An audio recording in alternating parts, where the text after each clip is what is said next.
और एक बड़ी खबर इस वक्त की राजस्थान से आ रही है।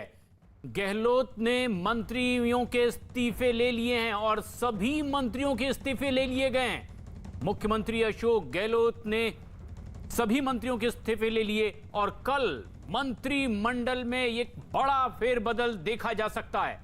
कांग्रेस दफ्तर में एक बेहद अहम बैठक कल होने वाली है और इस पर आगे की रणनीति बनेगी। लेकिन राजस्थान से इस वक्त की यह बेहद अहम खबर, गहलोत ने अपने मंत्रियों के इस्तीफे ले लिए हैं। कल बेहद अहम बैठक कांग्रेस दफ्तर में होगी और इसमें नए मंत्रिमंडल पर चर्चा और नए नामों को तय किया जाएगा।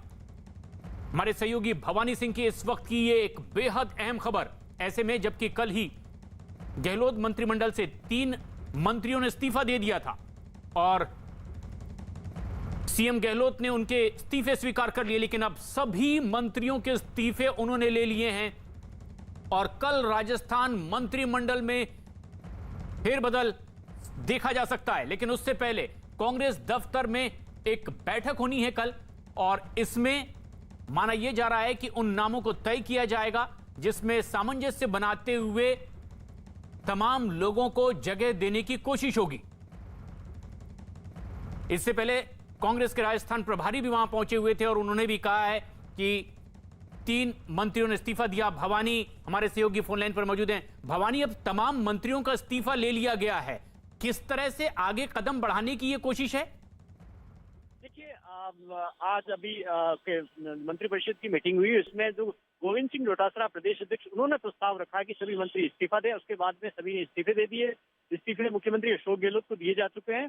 अब अशोक गहलोत के पास में ये अधिकार आ गया कि किन मंत्रियों के इस्तीफे वो स्वीकार करके राज्यपाल के पास में भिजवाएंगे और किन मंत्रियों के इस्तीफे अपने पास रख सकते हैं, यानी कि वो नहीं हटाएंगे। ये तय होगा सुबह तक और कल दोपहर 2 बजे कांग्रेस दफ्तर में मीटिंग बुलाई गई है जिसमें सभी को बुलाया गया और वहां से तय होगा कि कौन कौन से नए मंत्री शपथ लेने जाएंगे।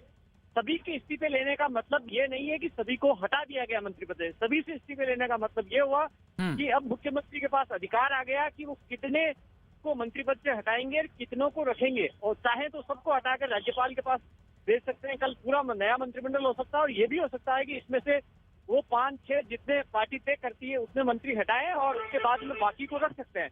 इसका एक फायदा ये भी है कि जब आगे वापस मंत्रिमंडल में इसका जब विभागों का बंटवारा होगा तो मुख्यमंत्री के पास में सारे अधिकार आ जाएंगे। बिल्कुल। लेकिन भवानी, देश और दुनिया के लोगों के जहन में यह सवाल भी कि आखिर अगर सरकार चल रही थी तो इस तरह का घटनाक्रम क्यों देखने को मिल रहा है? देखिए, यही सबसे बड़ी बात है क्योंकि राजस्थान की स्थिति से वाकिफ है। राजस्थान कांग्रेस में जैसे हालात थे सचिन पायलट और अशोक गहलोत को लेकर, पार्टी के अंदर काफी उठापटक है और दोनों गुटों के बीच में। और अब यही कोशिश होगी पार्टी हाईकमान की कि किस तरीके से दोनों को, सचिन पायलट और अशोक गहलोत को बैलेंस किया जाए। और यहाँ पर इन मंत्रियों को लेकर भी कई मंत्रियों को लेकर नाराजगी थी, अलग अलग तरीके की विधायकों की नाराजगी आई। तो अब उसके बाद में अजय माकन, राजस्थान कांग्रेस के प्रभारी है, वो आए हुए हैं और पार्टी के तय एजेंडे के मुताबिक उन मंत्रियों को हटाया जाएगा। 3 पहले हटाए जा चुके हैं और उसके बाद में एक नया चेहरा देने की कोशिश होगी। वो ये राजस्थान के अंदर मैसेज देना चाहेंगे कि जिन पर भी आरोप थे उनको हटा दिया गया, एक फ्रेश मंत्रिमंडल बना, उसकी कोशिश होगी। अब कल यही देखना होगा कि क्या सभी मंत्रियों के इस्तीफे गवर्नर को भिजवाए जाते हैं स्वीकार करने के लिए, या फिर उसमें से कितने मंत्रियों के इस्तीफे गवर्नर को भिजवाए जाएंगे और कितने मंत्री पद पर अभी बने रहेंगे, ये तय होना है। भवानी, जो बेहद अहम खबर आप दे रहे हैं कि तमाम असंतुष्टों को भी संतुष्ट करने की एक कवायद, सभी मंत्रियों का इस्तीफा ले लिया और कल फेरबदल जमाने के सामने होगा। लेकिन बड़े सवाल ये भी कि क्या असंतुष्ट संतुष्ट हो चुके हैं, उसका कोई फॉर्मूला अब तक तय हो चुका है? देखिए प्रशांत, उसका एक फॉर्मूला तय किया है पार्टी ने, उसमें 6-4 का फॉर्मूला है कि जिसके अंदर 6 अशोक गहलोत के मंत्री बनेंगे और 4 सचिन पायलट के। पहले जब जो मंत्री पद की 12 सीटें जब खाली थी, क्योंकि ये सीटें ज्यादा बढ़ जाएगी तो फॉर्मूला उसी हिसाब से आगे बढ़ेगा। यानी कि 6-4 के रेशो के अंदर अगर 20 नए मंत्री शपथ लेते हैं तो आप उससे उसी रेशो के अंदर अशोक गहलोत के मंत्री होंगे और उसी में सचिन पायलट के मंत्री होंगे, ये होगा। लेकिन यहाँ पर केवल सचिन पायलट और अशोक गहलोत की नहीं है। अशोक गहलोत के सामने दूसरी चुनौती ये है कि जिन निर्दलियों ने उनका साथ दिया वो उनको उनमें से मंत्री बनाना चाहते हैं। जो बीएसपी से कांग्रेस में आए 6 एमएलए, उनमें से मंत्री बनाना चाहते हैं। और पार्टी हाईकमान और खासतौर पर सचिन पायलट का प्रोटेस्ट है, उसके बाद में उनको अभी मंत्री बनाने के लिए लाल झंडी है, यानी कि उनको शामिल नहीं किया जा रहा। तो कई सारे पैच फंसे हुए हैं। मुझे लगता है कि जो पैच फंसे उसी को देखते हुए सबसे पहले पहले इस्तीफा लिया गया, जी। जिससे एक ज्यादा मौका मिल जाए कैसे इस असंतोष को दूर किया जाए, क्योंकि राजस्थान के हालात जिस तरीके से जो नाराजगी थी सचिन पायलट की बगावत की, उसके बाद काफी चुनौतीपूर्ण है। भवानी, आप बने रहे हमारे साथ। कुछ देर पहले आपने राजस्थान के इस पूरे घमासान पर सरकार के मंत्रियों और कांग्रेस के विधायकों से जब बातचीत की थी तो उनका क्या कहना था, यह भी दर्शकों को जरा सुनाते हैं। कांग्रेस विधायक राकेश पारिक सचिन पायलट के समर्थक भी माने जाते हैं। राकेश जी, अब तो मंत्रिमंडल फेरबदल की आखिरी घड़ियां चल रही है, क्या सूचना मिल रही है कि आपका भी नाम है? देखिए, पार्टी हाईकमान आदरणीय सोनिया जी, राहुल जी, अजय माकन साहब, गहलोत साहब और पायलट साहब जो चाहेंगे जिसको बना देंगे मंत्री। कोई सारे विधायक तो मंत्री बन नहीं सकते। आपको क्या लगता है कि सचिन पायलट लंबे समय से मांग करते आ रहे हैं कि उन लोगों को मौका मिलना चाहिए जिन्होंने पार्टी के लिए संघर्ष किया? मिलेगा मौका, जो पायलट साहब ने मांग रखी उस पर काम होगा। आपकी ओर से काफी सीनियर नेताओं को मौका मिलेगा, किनको मौका देंगे? देखिए, ये तो हाईकमान ही जाने, इसके बारे में तो मैं कुछ कह नहीं सकता, लेकिन जो होगा जो अच्छा होगा। इससे के बाद में सचिन पायलट का क्या कद बढ़ेगा? अब वो देखो, हाईकमान बढ़ाएगी कद, तो अब हमारे हाथ में थोड़ी कद बढ़ाना, लेकिन हम पायलट साहब के साथ हैं। आप किस रूप में देखते हैं, क्या जो भी होगा जो ठीक होगा। क्या सचिन पायलट को मंत्रिमंडल में आना चाहिए, डिप्टी सीएम बनना चाहिए? देखिए, इस बारे में मैं तो कार्यकर्ता हूँ, मैं बड़े नेताओं के बारे में क्या बोल सकता हूँ, लेकिन मैं पायलट साहब के साथ हूँ। कांग्रेस नेताओं का ये रिएक्शन। लेकिन भवानी, इस वक्त जो मंत्री महोदय आपके साथ हों, उनकी क्या प्रतिक्रिया? देखिए, प्रताप सिंह खाचरियावास हैं, परिवहन मंत्री, और अभी मंत्रिपरिषद की मीटिंग से निकले हैं। आप तो इस्तीफा दे चुके हैं। देखिए, हमारे पूरे मंत्रिमंडल की आज मुख्यमंत्री अशोक गहलोत जी की अध्यक्षता में मीटिंग हुई, जिसमें प्रभारी हमारे अजय माकन जी उपस्थित थे। गोविंद सिंह जी डोटासरा प्रदेश अध्यक्ष ने प्रस्ताव रखा। हमारी राष्ट्रीय अध्यक्ष सोनिया गांधी जी के नाम पर सब ने इस्तीफा दिया, और ये पार्टी का डिसिप्लिन है। कांग्रेस में जो नेतृत्व तय कर देता है वो सबको स्वीकार होता है। सब ने नेतृत्व के नाम पर इस्तीफे दे दिए हैं। कल 2 बजे प्रदेश कांग्रेस कार्यालय में सब लोग हम इकट्ठे होंगे। उसके बाद आज जो मुख्यमंत्री अशोक गहलोत जी, अजय माकन जी पार्टी नेतृत्व से बात करके जो फैसला करेंगे वो फैसला सबको मंजूर होगा। एक आम जनता समझना चाहेगी कि सबके इस्तीफे लिए, तो क्या माना जाए कि सभी के इस्तीफे राज्यपाल को भिजाए जाएंगे, या मुख्यमंत्री का अधिकार हो गया है कि अब उसमें से कितने इस्तीफे वो राज्यपाल को सिफारिश के लिए भेजें? मुख्यमंत्री अशोक गहलोत जी तीसरी बार मुख्यमंत्री है, उनके लिए कहा जाता है जादूगर है। तो जादूगर की जादूगरी कैसे चलेगी, क्या करेंगे? और पार्टी के बहुत लॉयलिस्ट लोगों में इनकी गिनती होती है, तो ज्यादा समझते हैं किसकी कहाँ जरूरत है। आप कह रहे हैं कि मुख्यमंत्री जादूगर है, तो ये नौबत क्यों आ गई, ये स्थितियां क्यों आ गई कि सभी के इस्तीफे लेने पड़े? ये भी निश्चित रूप से हमारी राष्ट्रीय अध्यक्ष सोनिया गांधी जी से बात करके, उन्होंने अजय माकन जी से बात करके निश्चित रूप से पार्टी के हित में कोई बड़ा डिसीजन लिया होगा। और पार्टी नेतृत्व जो भी फैसला करता है पार्टी के हित में करता है, सबके हित में करता है। जो सोच समझ कर फैसला किया, उस फैसले को मानना हम सबकी जिम्मेदारी है। आपको क्या लगता है, इससे असंतोष खत्म होगा पार्टी की? आप मुझे ये बताइए, असंतोष होता तो हम फिर वल्लभ नगर और दरियावत कैसे जीतते? अब असंतोष चलता रहता, लेकिन कांग्रेस की गहलोत सरकार की नीतियों की, सोनिया गांधी और राहुल गांधी के नेतृत्व की कितनी बड़ी जीत हुई कि वल्लभ नगर में बीजेपी की जमानत जब्त हो गई, और पहली बार वल्लभ नगर में हम बहुत बड़े अंतर से चुनाव जीत कर आए। लेकिन प्रताप जी, एक बड़ी बात हो रही है कि मुख्यमंत्री अशोक गहलोत खुद भी कह चुके हैं कि जो पार्टी हाईकमान तय करा, तो ये पूरा मंत्रिमंडल का रिसफल है, क्या पार्टी हाईकमान कर रहा है? आफ्टर ऑल जो भी फैसला होता है पार्टी के नेतृत्व में होता है, और मुख्यमंत्री जी ने जो बात कही है उसको कोई डिनाई नहीं कर सकता। उन्होंने जो कहा है, उनका एक्सपीरियंस, तो हमारे लीडर है। क्या अब सचिन पायलट और अशोक गहलोत के बीच में इस फेरबदल के बाद में सब कुछ ठीक हो जाएगा? ये सब बात आपको भविष्य में दिख जाएगी, और ये सब जवाब तो मुख्यमंत्री अशोक गहलोत जी देंगे, क्योंकि वो लीडर है। सब क्या फॉर्मूला तय हुआ? फॉर्मूला अभी देखिए, ये फॉर्मूला बताने की जरूरत नहीं है, क्योंकि ना तो हमारे से फॉर्मूला पूछा गया।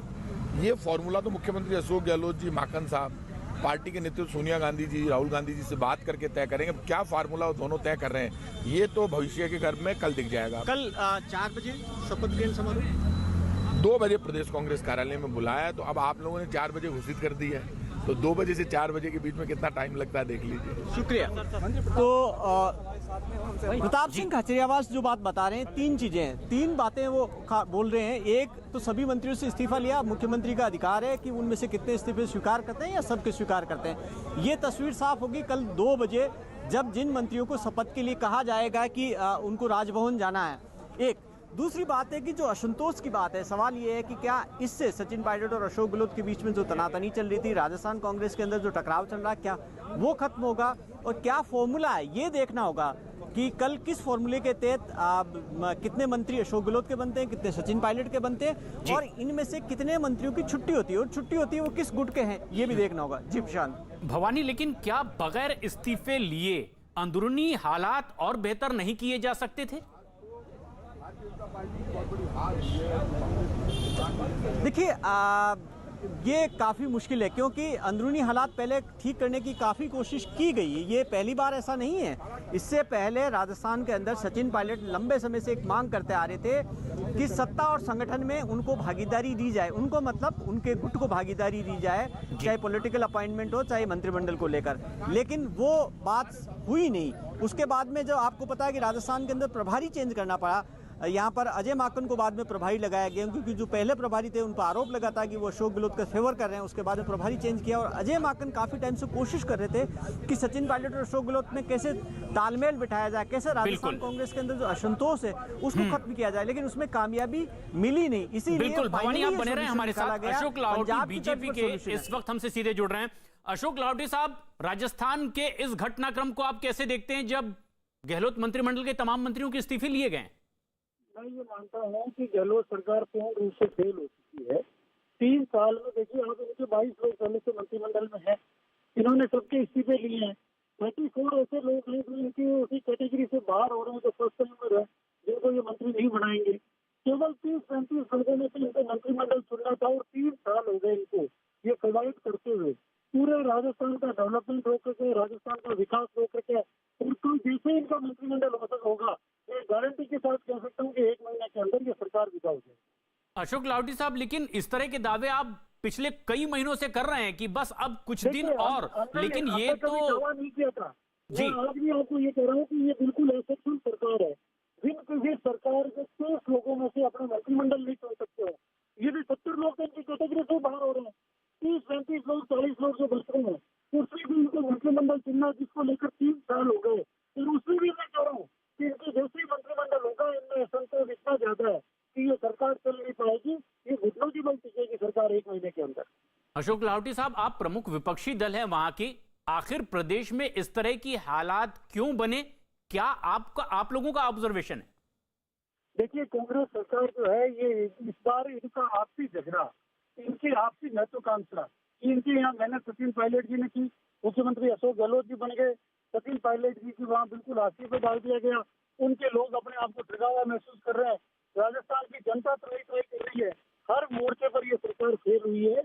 इसलिए निश्चित रूप से मैं कह रहा हूँ कि राजस्थान में ये सरकार अब नहीं चलेगी, जैसे इनको मंत्रिमंडल विस्तार हुआ नहीं, और इनका असंतोष वापस सड़कों पर आएगा। अगर आप ये बात कह रहे हैं कि सचिन पायलट को वहां हाशिए पर डाल दिया गया, तो क्या अब वो आपके साथ आगे बढ़ने वाले हैं? देखिए, हमारे साथ आगे बढ़े या नहीं बढ़े, लेकिन सचिन पायलट साहब जिस प्रकार से इनकी पार्टी की गतिविधियां चल रही है, और पहले भी उन्होंने पार्टी के लोगों के साथ जाकर बैठ गए थे। एक छोर इनका पाकिस्तान बॉर्डर पे चला गया था, और दूसरा छोर दिल्ली के बॉर्डर पे था। तो मुझे लगता है कि ये जो दोनों बॉर्डर है, ये दोनों बॉर्डर मिलने वाले नहीं, ये दोनों नए बॉर्डर पैरेलल चलेंगे और ये सरकार गिरेगी। लेकिन कांग्रेस के नेता ये कह रहे हैं कि हालात और बेहतर होंगे। कल एक बेहद अहम बैठक है, मतलब आपके दावे वैसे ही रह जाएंगे और एक बार फिर से एक नव पुनर्गठन करके फिर अपनी सरकार को आगे बढ़ाते दिखाई देने वाले हैं। इनकी सरकार का मामला था, इसमें ये पुनर्गठन करने से इनको किसने रोका? ये पुनर्गठन यदि करना ही चाहते थे तो 3 साल तक एक डिपार्टमेंट, 20 डिपार्टमेंट लेकर मुख्यमंत्री जी बैठे रहे। 5-6 डिपार्टमेंट जिनको हेडेक दिए गए थे, वो 2-3 साल से बैठे गए। कुछ लोग 2 विभाग लेकर बैठे रहे। जब इनका आंतरिक मामला था इससे बेहतर होगा तो 3 साल राजस्थान की क्यों खराब किए? शुक्रिया हमसे बातचीत के लिए अशोक लाहोटी, बीजेपी नेता। भवानी सिंह हमारे सहयोगी लगातार हमारे साथ बने हुए हैं राजस्थान से इस वक्त एक बेहद अहम और बड़ी खबर देते हुए। भवानी, बीजेपी कह रही है कि अब कुछ दिनों की और ये सरकार बची हुई है, लेकिन ये दावे बहुत दिनों से बीजेपी करती आ रही है। अब जो कदम कांग्रेस उठा रही है उससे भविष्य में क्या देखा जा सकता है? देखिए, कांग्रेस के जो कदम है वो आगे क्या दिशा तय करेंगे, ये तो कल शपथ ग्रहण होगा वो, और उसके बाद में तय होगा। कि सचिन पायलट को कितनी जगह दी जाती है। लेकिन एक बात आप प्रशांत देखिए कि हालात कहां तक पहुंच गए। मुख्यमंत्री अशोक गहलोत लंबे समय से इस जिद पर अड़े हुए थे कि वो मंत्रिमंडल के अंदर फेरबदल नहीं करेंगे, विस्तार करेंगे, यानी कि जो खाली पद है केवल उतना ही वो नए मंत्री शामिल करेंगे। दूसरा, वो लगातार ये करते आ रहे थे कि सचिन पायलट के 2 से ज़्यादा मंत्री नहीं बनाएंगे। पार्टी हाईकमान को दखल देना पड़ा और पार्टी हाईकमान ने स्ट्रांगली, यहाँ पर आप देखिए कि अशोक गहलोत के सामने काफ़ी मुश्किल स्थिति में है इस वक्त अशोक गहलोत, जब उनको पार्टी हाईकमान का ये आदेश मानना पड़ा कि मंत्रिमंडल का विस्तार नहीं होगा, फेरबदल होगा। और अब फेरबदल होने जा रहा है, यानी कि सभी के इस्तीफे लिए गए, मजबूर होना पड़ा सभी के इस्तीफे लेने के लिए। अब दूसरा ये देखना होगा कि क्या पार्टी हाईकमान राजस्थान के अंदर अशोक गहलोत को इसके लिए मजबूर कर पाएगी कि कल जब मंत्रिमंडल का फेरबदल होगा उसमें सचिन पायलट की भागीदारी अधिक होगी। और जो पार्टी हाईकमान चाहता है, क्या वैसा राजस्थान के अंदर होगा? अगर होता तो आप मान के चलिए कि केवल ये राजस्थान का मसला नहीं है, ये कांग्रेस की जो नेशनल लेवल की पॉलिटिक्स है उसके लिहाज से भी काफ़ी बड़ा है, क्योंकि अशोक गहलोत बेहद पावरफुल, आज की तारीख में कांग्रेस के अंदर सबसे पावरफुल मुख्यमंत्री माने जाते हैं। पंजाब के अंदर जो अमरिंदर सिंह के साथ में हुआ, उसके बाद में राजस्थान के अंदर काफ़ी चुनौतीपूर्ण है कि अशोक गहलोत को मना पाना इस बात के लिए। लेकिन यहाँ पर पहली कामयाबी कांग्रेस हाईकमान को मिल चुकी है। तो अब राजस्थान के अंदर जो झगड़ा है, झगड़ा काफ़ी बड़ा, छोटा नहीं है। यहाँ पर सचिन पायलट लगातार मांग करते आ रहे हैं कि सत्ता और संगठन में बराबर की भागीदारी दी जाए। अब मंत्रिमंडल का जो कल चेहरा दिखेगा, उस चेहरे में सचिन पायलट कहां तक दिखेंगे, सचिन पायलट का मतलब हुआ उनका गुट कहां तक दिखेगा, कितने मंत्री होंगे। और फिर ये मसला यहां तक नहीं रुकेगा, ये सिर्फ मसला मंत्रिमंडल फेरबदल तक का नहीं है, क्योंकि सचिन पायलट मांग कर रहे हैं कॉरपोरेशन में उनमें नियुक्तियों की, राजनीतिक पॉलिटिकल अपॉइंटमेंट में बराबर की भागीदारी की मांग कर रहे हैं, वो संगठन में बराबर की भागीदारी की मांग करते हैं। तो राजस्थान में टकराव की स्थिति है, उसको पार्टी हाईकमान अशोक गहलोत और सचिन पायलट में कितना बैलेंस कर पाता है, लेकिन ये हल कैसे निकलेगा, यही कल एक बैठक में फैसले के बाद पता चल पाएगा। लेकिन कई बड़े सवाल राजस्थान कांग्रेस के भीतर अब भी मौजूद हैं। बेहद अहम खबर राजस्थान से, जब मुख्यमंत्री गहलोत ने अपने तमाम मंत्रियों के इस्तीफे ले लिए हैं और अब कल होने वाली पार्टी की बेहद अहम बैठक में आगे मंत्रिमंडल की रूपरेखा पर चर्चा होगी और शपथ ग्रहण।